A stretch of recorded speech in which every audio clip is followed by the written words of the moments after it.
આ બેલીબી જે ઓર્ગેનિક ખાતર છે એ મગફળીની અંદર પ્રથમ પાણી સાથે આપેલું છે કોરવાણમાં, એટલે કે બીજ રોપી અને સીધું પહેલું પાણી જ્યારે આપ્યું છે ત્યારે આ ખેડૂત મિત્રએ વાપરેલું છે. અને તફાવત આપણે જોશું કે જેમાં વાપરેલું છે અને જેમાં નથી વાપરેલું મગફળીમાં એમાં કેટલો ફાયદો છે એ આપણે ખેડૂત મિત્રને મુખેથી સાંભળીએ. નામ તમારું આખું? સુધીર દિનેશભાઈ સતાસિયા. કયું ગામ છે સુધીરભાઈ? આ વિમલનગર, તાલુકો જામકનોણા, જિલ્લો રાજકોટ. સુધીરભાઈ આપણે કેટલા વીઘાની મગફળી છે? 10 વીઘાની મગફળી વાવી છે. બરોબર. એમાં વીઘા એકમાં ટ્રાય મારવા માટે મેં લીધેલું હતું. કઈ રીતે આપ્યું આમાં માંડવી વાવી અને સીધું પેલા પિયતમાં આપેલું છે. પેલા જ પાણીમાં પ્રથમ પાણીમાં કોરવાણમાં ઓગાળીને દીધેલું છે. 1 વીઘામાં આપણે ટ્રાય કરેલી છે. હા. આમાં કેમાં વાપર્યું ને કેમાં નથી વાપર્યું ખેડૂત મિત્રોને જણાવશો?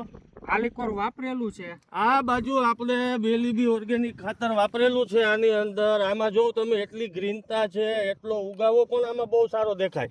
અને આ બાજુ આપણે સુધીરભાઈ નથી વાપર્યું, બરોબર છે ને?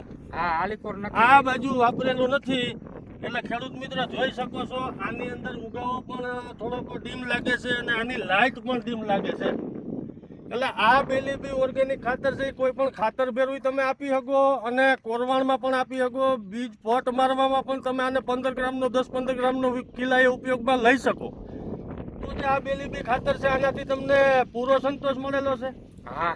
એમ હા. ખેડૂત મિત્રને જણાવશો વાપરા જેવું છે? હા. હવે તમામ પાક માટે આ બેલીબી ખાતર ઉપયોગમાં તમે લઈ શકો છો. કોઈ પણ અવસ્થાએ તમે આને આપી શકો છો. તમારા નજીકના એગ્રો શોપમાં હાજર સ્ટોકમાં આ મળશે.